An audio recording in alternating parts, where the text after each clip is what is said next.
What up, peeps? Here we are once again. Welcome, YouTubers and all of our followers. We appreciate you. It's a Sunday. Weather here in Texas has been beautiful. And, just had a chance today to get out and kind of enjoy for a minute and play some golf, do some stuff like that. And that was awesome. And what's been going on now, Mike? I've been hearing that's bad weather here and there. What? Yeah, man, we had some bad weather where I was at earlier today, man. It was snowing at the beginning of the day. Oh, man. wow. Yeah, but I'm out of there now. 20 degrees warmer, man, but it's only like 50-some degrees here. It's been raining. Hopefully it's supposed to clear up. Hopefully, man, we start with this time change coming in next week, man. We start getting some nice spring weather. Some summer weather. Right. But everything is in Cali's good right now, man. I can't complain.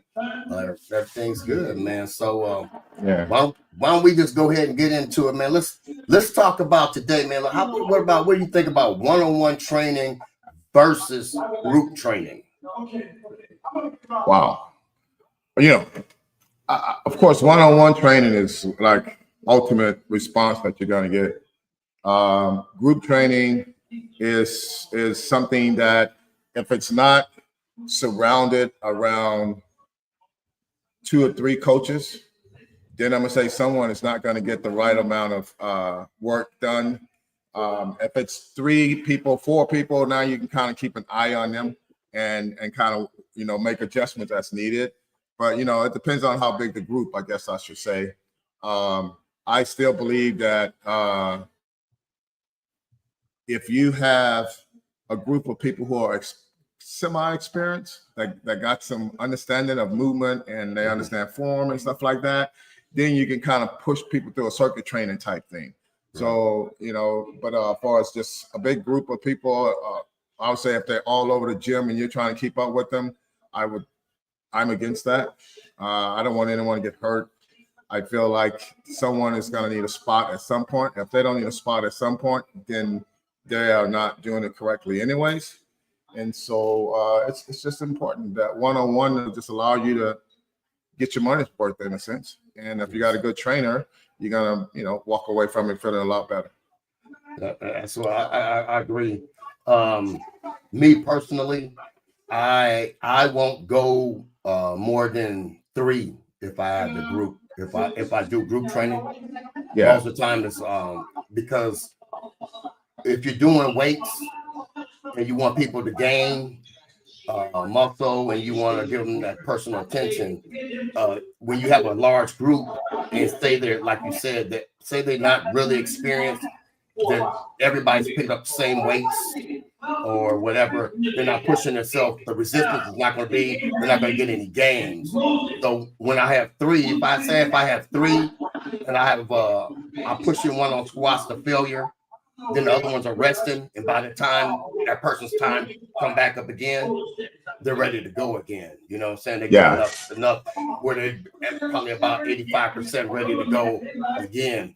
But when you sometimes when people have large groups, I see people have groups and they're weight training and it's just pushing the weight. They're not doing anything. Everybody's doing the same thing, same weight, everything like that. And everybody's body's different, which and I know as well. So I prefer doing more one-on-one, or like I said, the most I'll do is 3. I like doing 2. I love doing 2 people.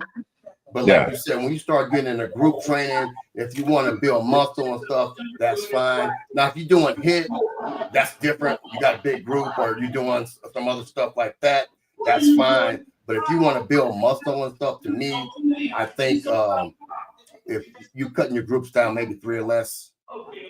I'm with you on that. And then the other side, as far as group training, if you have 3 well-equipped people who are able to train themselves, and you're going 3 different machines, one person going through all 3 while they're resting, the other person going through all 3, but yet you still got someone to spot. But that's a great way to train with someone who experienced, because it'll allow you to push till failure. Or you can have sets. I've done it before, and that's why I'm speaking on it, is that if we was doing sets of 12 and the weight was pretty, resistant. Right. And so we would have someone, you go 12, then you go to, say, for example, you go leg extensions 12, you go over to the hack squat, you do 12, Right. then you go over to the leg press and you do 12. Now that's a constant putting in the work, right? So you're gonna need that minute and a half, 2 minute rest period in between and still get really good results. Exactly. For sure. So if I have to answer it for as group training like that, I would say group training with people who are qualified to like make it happen, and you're using them for more of a rest period after three machine, 3 exercises at one. Agree. Yeah. Got some questions, man. Got Megan Harris. She says outdoor versus indoor workouts. Wow. Megan, if it's hot, I want to be inside. If it's hot, I want to be inside. I don't know. I think that a lot of people like to see more than just the inside of the gym. People are real exploratory. They like looking around and seeing other things while they're training, being out in the fresh air. If you're in a great location to make that happen, I think it creates more grounding, I should say, where you're out there in the grass and you're doing stuff and you're kind of feeling that stuff. But it's just depending on the environment of what I would say, Mike. Yeah. Hey, people see me. I go outside. I love working outside. If the weather's nice enough for where I can do is conducive to what I want to do, it's a lot of things that you can do. Plus, it gives you a change of pace. Sometimes, if you had advanced, Megan, you might want to change your pace, change it up, because now you've been in the gym. You want to break that monotony.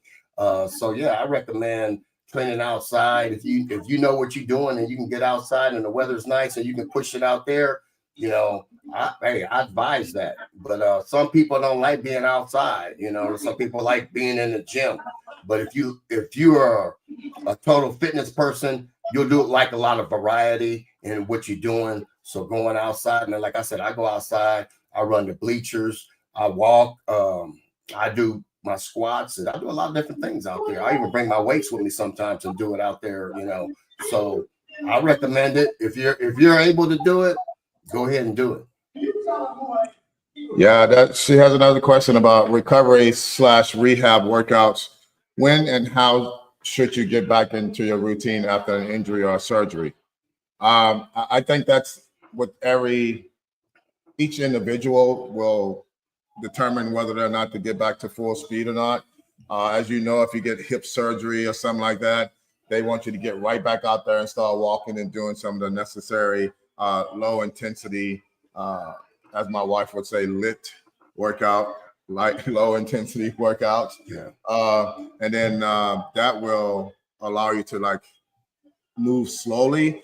For as recovery type workouts, I would say recovery is something that you would definitely start out really light, and then I would call pyramiding, Mike. Pyramiding our weight slowly to see where our body are instead of just jumping back to what we was doing.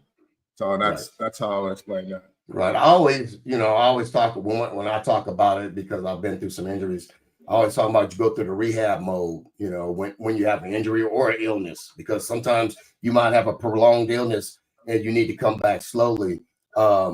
Say, if you're injured, you want to come back just like you said right now, that you take it slow. It may be with band stretching, getting range of motion, depending on what's your injury. Come back light, start working your way back, getting that range of motion. I'm sure you're going to probably go through some rehab with a person, breaking that scar tissue up, and then they're going to start training you light to build that muscle around, because your muscle has prophesized from whatever injury you have. In order to strengthen that muscle, you're going to have to start working with weights, but you don't start real light because you don't want to re-injure yourself and go back to it. So like Robert said, you would start pyramiding up. You get in that rehab mode where you're just getting back to feeling, getting back up to the motion, getting your range of motion back. And then when they say, hey, it's okay to start pushing weights, your weights are real light. You're getting that range of motion with the weights. then you start getting that resistance back, building that muscle that is prophesized, and then you start getting back into it. Right. Yeah. A great question, Megan. I just, there's so many people out there that will try to jump right back into what they was doing, and most of the time prolong their recovery time, and then the rehab is out of the question because they're prolonging their recovery time, and a lot of that happens with people who, I don't know, I guess they think that they can't be broken, and they believe that they can come right back and get at it. But it's not very smart for people to try to do anything full balls to the walls after an injury. I think the injury, unless it's so, especially a surgery. So when you go from injury to a surgery is like from going from 0 to 100. I mean, an injury, I've trained several times with an injury, but it was less resistance and more high volume. But a surgery program, I mean, you're talking one day at a time, not even thinking about doing more than, actually less than what your mind is telling you can do. Just slowly get back, because, man, the last thing anybody wants to do out there who's listening is when you have a setback, then you become mentally defeated. Now you end up walking away from the fitness world, or you just sit around and you have these emotional drag downs that really, screw with our heads when we can't do what we really love. And when and that's a great point, Robert. So when you have that mental thing, it's hard to come back, because now you're always thinking you should be doing what you used to be doing because you didn't come back the right way. And now, like you said, you're mentally defeated. And it's a big, and that's big, and people don't realize how big that is. So like you said, coming back from a surgery, and we both have went through surgeries and stuff, and you take your time, you don't rush into it, and you look at it as anything else. It's another challenge for you to get back and get back to being better than you were before, because hopefully that's what the surgery helped you. You heal better. Say if you have a knee or a hip or arm or shoulder, hopefully that surgery helped you in the long term, so that you'll be better than you were prior to that. But I also recommend too, we talked about this, that you should always try to be in your best shape. If you know you're going to have a surgery, say you have a knee or a shoulder or something like that, try to be in your best shape. You might not be able to lift anything, but you can be in a better condition going in. Because if you just say, I'm not going to do anything prior to that, and then it's going to your surgery, your rehab and coming back is going to take, and your recovery is going to take way longer. Sure. Absolutely. And I'll share something with the world out there, Mike, is that I'm going to actually see a surgeon on Thursday for my back. They found that my L3 down to my L1 and my S5 is just kind of a little crushed. And so I have a nerve that's being pinched by one of the bones, and one of the bones on my one is actually broken. So I am still doing what I have to do to stay physically fit, but I realize that I'm going to have to slow my pace. I'm still training. I haven't stopped living. As I told the doctors, clearly this is not something that just happened 3 weeks ago. Exactly. It's been in my system since football or whenever, and I've been training, but I am not a really heavy trainer. And that was one of the things the doctor asked me, is that if I had, if I was a power lifter, and that's probably why my spinal is like that. And I go, no, I don't even have my clients do heavy squats. I don't care to do heavy squats. I've never done heavy squats. I'm not even a big deadlift guy. So then he said, then by looking at the injury, it's definitely from your sport career. And over a period of time, it just jammed down. And of course, with age too. So I'm still functioning, still moving, but I know I'm going to be going through the same questions that you just asked, Megan, and that's recovery and rehab. Hopefully this is going to be something minor and not something major, because I know for a fact that I have to tell you guys, if they tell me I should have screws, I'm going, that ain't happening. I won't put screws in my back. I'm gonna come out there and make sure you ain't doing that. Yeah. So No. I won't be putting any screws in my back. I think if they want to do is go in and just get that nerve away from the broken bone.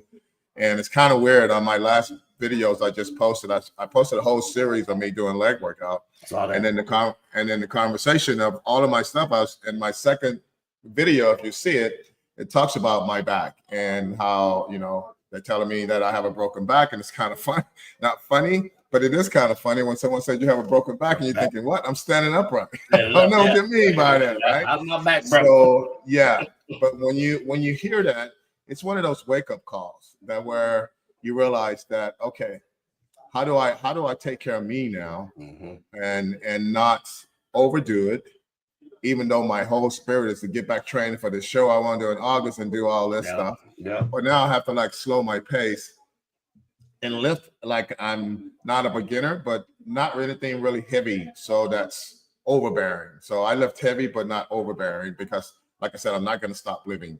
I don't have a broken back. I mean, I don't have a broken spine yet. I have a broken spine, if that makes sense. One of the vertebrae. He's still functioning. Yeah, I'm still functioning, right? So, you know, it is what it is. The man upstairs will take care of me. I am not one who think that things happen in coincidence, that all this happen. No. Everything that happens in your life is supposed to happen. It's already set in motion, and you either enjoy the ride or you don't enjoy the ride. Right. But I know that whatever's going on with my back, it's two things. You know, it's telling me to slow down, or it's telling me to, like, you know, be very careful and be aware that you do have this injury. Because, bro, I would never even know I had all this going on. I just started having pain in my back, and then I was getting spasms, and I can go, maybe I just got sciatic nerve issues, because that's what they told me I had in the beginning. But now that nerve has been pushed down by a broken bone. So now I got to get that fixed, and then I'll be able to move on. But what you guys are listening to, and what Robert's telling you, though, he ain't stopping, you know, but he's not going crazy. You know, he's not gonna put himself in a position where he's gonna injure himself and he can't do nothing later on in life. And that's what people got to understand. And you know, when you get in a fitness lifestyle, you make those changes, because it becomes, as we get older, it becomes more and more functionality than anything. And I was talking to a guy today, man. He said, man, I'm turning 60 years old, and he says, he asked me, he said, hey man, you lifting? I could tell. I said, yeah. And I said, man, you lift? He said, yeah, man. He said, I'm not trying to get the size that I used to get, because I know it's not gonna be there, but I want to be functional and I still want to look good. And that's the key, man. Living a long life and being able to move on our own. You know, we don't want to be, you know, at our age, you know, with walkers and stuff like that, or going into the gym now and doing stuff that's so crazy that it's going to injure us. And in 2 years, we won't be able to do anything. That's right. So what Robert's saying, man, is he just told you he's going to train smarter. He's going to train better, but he's still going to train and he's still going to get ready. He ain't stopping. And that's what we need to look at. And those are the things that, you know, we recommend to you guys too out there, man, and let you guys know. And we appreciate the questions today, Megan. Those are good questions. Hopefully it helps somebody out there. You know, we gave you both our experiences, and, you know, Robert just gave you he's experiencing something right now. So there it is. Yeah. So to kind of wound this down a little bit, because we wanted to make this short and sweet, because we definitely want to get our point across about one-on-one and group training, and Megan coming in with the right questions to help speed up our process, which is awesome. I just tell you guys this: if you're going to be in group training, please let the instructor know that you're a beginner lifter and you want to make sure your form is right. If you're in one-on-one training and your trainer is not keeping 100% eye on you like a bodyguard, you got the wrong trainer. Exactly. So you pay your money to get better, not pay your money for someone to just kind of like shake it off. But so you guys be smart out there, and recovery and rehab and outdoor, indoor, all those things is something that we all consider. So choose the one that works best for you and just stay consistent. So I can tell you on that one. Exactly. Consistency is the key. And just like I said last week, Today is Sunday. Tomorrow is the beginning of the week. Write something down. If you haven't started a fitness journey, do it tomorrow. And by the time you see us and hear us next week, you're already been into a week. I'm gonna keep repeating that because people keep putting their fitness off and their health off. And there's a lot of people out there getting sick now, as you know, people not recovering from certain things. As we age, people, we gotta be smarter. We gotta start being fitter, healthier. Because That's hey, right. if you want to last long and be around your grandkids, and that's the goal, then that you need to start doing something today. Absolutely. Absolutely. Is that Robert? Peace out, people. If you guys are looking to find us, you know where we're at. All you got to go to now. This is what I'll tell you guys now. You're already on our channel. Clearly, you're looking at this. So go ahead and like and subscribe, right? And comment, because when you comment, then that gives us an opportunity to move up the ladder so we can get more answers and questions out there to people, and we can kind of move forward from there. On the other side of this is that just share it with someone. If we're having a subject that you go, oh man, my partner should hear this, somebody should hear it, just share it with them. You don't even have to tell them you're sharing it. Just send it to them via however you do it here in the computer and share it. That's and it. then let them take a look at it. That's all. That's all. So I'm right here in the same place that I was last time. I don't think I'm going anywhere anytime soon. It's 5726 New Territory Boulevard. And that's robertjohnsontraining.com if you want to look me up, or you can go to the Legend Robert Johnson on Instagram, 65th Club on TikTok on TikTok, and then we can answer all your questions. That's why we come on this show and take the time out of our days to do it. That's it. I'm on Instagram as well, House of Darkness Fitness, also Big Darkness 59, and also on TikTok and YouTube, Big Darkness 59. So we got stuff out there. We share a lot. We give out a lot of free information that other people don't. Hit us up. Absolutely. Like you said, like and subscribe, share it, because we've had people share our stuff, man, and it's helped them. It's even helped them grow businesses. So hey, just go ahead. We value your opinion, and if you want to come on, just like Megan did today, join us with some questions. We're here. That's what we're here for. We want everybody to get better, everybody to be healthier. So with that being said, hey, enjoy the rest of your Sunday. Till next time, YouTube. Peace. Peace.